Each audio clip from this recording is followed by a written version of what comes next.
السلام علیکم۔ شفق YouTube channel کے ساتھ میں ہوں آپ کی ہوسٹ مہرما۔ دی ملین ڈالر سپاہی موساد۔ دی ملین ڈالر سپاہی کی زندگی کے حیرت انگیز واقعات میں آپ تک پہلے اپنی ویڈیوز میں پہنچا چکی ہوں۔ میری پہلی چند ویڈیوز موساد کے بارے میں اتنی ڈیٹیل سے ہیں کہ مجھے نہیں لگتا کہ آپ نے موساد کے بارے میں پہلے کبھی اتنی تفصیل سے سنا ہوگا۔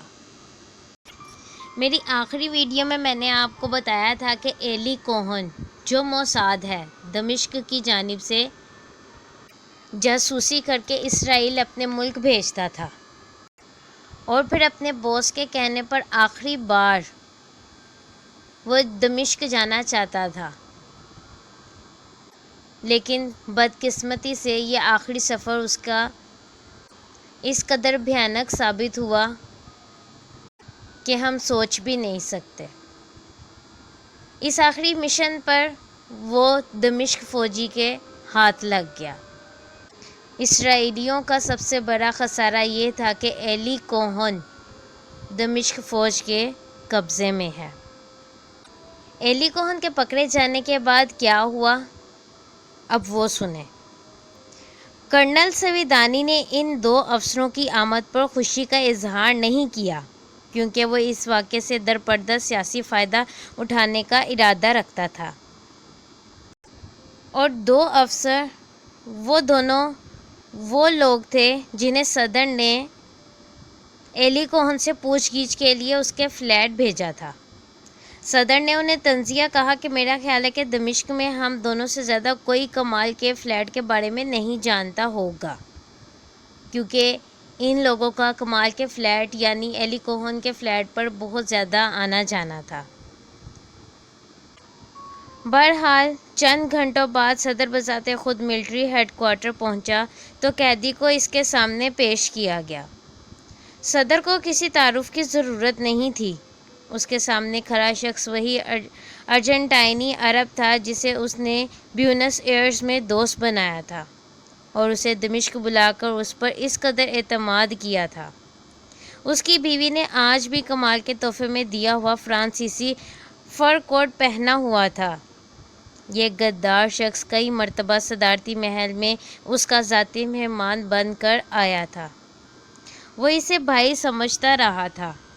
وہ ایوان اقتدار میں اس قدر اندر گھس چکا تھا کہ چند ہی دنوں میں ملک کا وزیر دفاع بننے والا تھا، بلکہ صدر کو اسے اپنا جانشین بنانے کا بھی سوچ رہا تھا۔ تھوڑی دیر کے لیے دونوں آدمیوں نے خاموش نگاہوں سے ایک دوسرے کی طرف دیکھا، پھر ایلی کوہن نے سکوت کو توڑ کر گلوگیر آواز میں کہا، I am Eli Cohen from Tel Aviv, a soldier in the Israel Army۔ بعد میں صدر الحافظ نے ایک اخبار کو انٹرویو دیتے ہوئے کہا، میں نے بذات خود اس قیدی کا انٹرویو کیا۔ پہلے میری سیکیورٹی سروس اسے حقیقی عرب مسلمان سمجھ رہی تھی جسے اسرائیل نے ہماری جاسوس کے لیے بھیجا تھا، مگر میں نے اس کی آنکھوں کا رنگ دیکھ کر اندازہ لگایا تھا کہ وہ کٹر یہودی ہے۔ پھر بھی میں نے اسے نماز سنانے کو کہا تو وہ ایسا کرنے میں ناکام رہا۔ لیکن صدر بھی جھوٹ بول رہا تھا۔ انہوں نے پوچھ گچھ کے لیے ایلی کوہن کو 4 ہفتے ایک ملٹری کیمپ میں رکھا، جہاں اسے منظم طریقے سے اذیت دی گئی کہ اسے ہٹلر کی خفیہ پولیس گسٹاپو ہچ نظر آنے لگی تھی۔ اس کے نتنوں اور اعضائے تناسل اور دیگر حساس جگہوں کو لاتعداد برقی صدمے دیے گئے۔ اس کے ہاتھ پاؤں کے ناخن ایک ایک کر کے نوچے گئے۔ اس کے علاوہ شامی سیکرٹ سروس نے اس کے جسم پر تشدد کے وہ طریقے استعمال کیے جو انہیں گسٹاپو کے سابقہ اہلکاروں نے سکھائے تھے، لیکن وہ کسی بھی مرحلے میں ایلی کوہن کو توڑ نہ سکے۔ آخر تھک ہار کر انہوں نے اسے سول جیل بھیج دیا۔ جیل کے حکام اس کی بے انتہا قوت ارادی اور مستقل مزاجی سے بے حد متاثر ہو چکے تھے۔ ایلی کوہن کی گرفتاری کے بعد پولیس نے 500 کے قریب شامی مردوں اور عورتوں کو حراست میں لیا۔ ان افراد میں وہ سرکاری سیکرٹریاں، ایئر ہوسٹس اور کال گرلز بھی شامل تھیں جو اکثر کوہن کے فلیٹ کا چکر لگایا کرتی تھیں۔ ماں ظہیر الدین، جارج سیف اور دیگر اعلیٰ شخصیات کو بھی پولیس نے راتوں رات گھروں سے گرفتار کر کے جیل میں ٹھونس دیا تھا۔ ایک لبنانی اخبار میں کوہن کی اعلیٰ سطح کی جاسوسی کے متعلق ایک آرٹیکل شائع ہوا۔ Damascus took decision at cabinet meetings in the morning. Eli Cohen transmitted them to Tel Aviv the same evening. صرف ایک لبنانی جرنلسٹ کو جاسوس سے انٹرویو لینے کی اجازت دی گئی۔ کوہن نے اسے کہا، میں اپنے ملک شام کی خاطر آیا تھا۔ میں نے اپنے ہم وطنوں، اپنی بیوی اور 3 بچوں کے مستقبل کے لیے یہاں دن رات محنت سے کام کیا۔ میں پوری دنیا پر واضح کرنا چاہتا ہوں کہ میں نے کبھی اسرائیل سے غداری نہیں کی۔ اپنے ایجنٹ کی زندگی بچانے کے لیے اسرائیل نے عالمی سطح پر زبردست تگ و دو کی۔ اسرائیلی وزیر اعظم نے کہا، جدید اور مہذب ملک جاسوسوں کو ہلاک نہیں کیا کرتے، وہ انہیں اپنے گرفتار شدہ جاسوسوں کے تبادلے میں چھوڑ دیتے ہیں یا کچھ عرصہ قید میں رکھ کر خاموشی کے ساتھ رہا کر دیتے ہیں۔ اسرائیل نے سیاسی اور سفارتی سطح پر کوششیں تیز کرتے ہوئے مختلف ملکوں کے سفیروں، تاجروں اور سربراہان مملکت کو شام پر دباؤ ڈالنے کی اپیل کی۔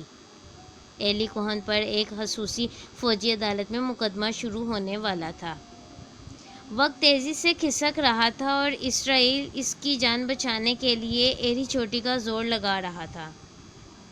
کئی ملکوں کے مشہور وکیلوں نے شام سے درخواست کی کہ انہیں ایلی کوہن کی طرف سے مقدمہ لڑنے دیا جائے۔ فرانس کے 2 وکیل تو دمشق بھی پہنچ گئے۔ وہ بطور آبزرور اس کی کارروائی میں بیٹھنا چاہتے تھے۔ ان میں سے ایک وکیل، جیکوئس مرسر، نے فرانس میں کئی قوم پرست الجزائری لیڈروں کا مقدمہ لڑا۔ یہ اس وقت کی بات ہے جب الجزائر کے حیرت پسند فرانس کے خلاف اپنی آزادی کی جنگ لڑ رہے تھے، لہٰذا کم از کم وہ ایسا شخص تھا جس پر شام کبھی عرب مخالف عزائم کا الزام نہیں لگا سکتا تھا۔ لیکن جب خصوصی ٹریبیونل نے کام شروع کیا تو اسرائیل نے اپنے جاسوس کو موت کے منہ میں جاتے دیکھا۔ عدالت نے اسے کسی قسم کی قانونی مدد یا وکیل کی اجازت دینے سے انکار کر دیا۔ فرانسیسی وکیلوں کو کمرہ عدالت میں داخل ہونے سے منع کر دیا گیا، حالانکہ کئی یورپی ملکوں نے کئی بار اس کے لیے درخواست بھی کی۔ اس مقدمے میں ایلی کوہن کے لیے سب سے بدترین پہلو یہ نکلا کہ مقدمے کی صدارت کے لیے کرنل صالح اور کرنل حاتم کو دوسرے 5 ججوں کے ساتھ معاون مقرر کیا گیا، اور یہ دونوں اشخاص ایلی کوہن کے اس قدر قریب رہ چکے تھے کہ انہیں پتہ تھا کہ اگر ایلی کوہن کے ساتھ نرمی برتی گئی تو بعد میں ان کی اور صدر امین الحافظ کی خیر نہیں ہوگی۔ مقدمے کی تمام کارروائی بند کمرے میں ہوئی۔ جرح کے کچھ منتخب حصے ٹیلی ویژن پر دکھائے گئے۔ بے پناہ تشدد کے باوجود ایلی کوہن نے اپنے ہوش و حواس کو قابو میں رکھتے ہوئے نہایت اطمینان سے تمام سوالوں کے جوابات دیے۔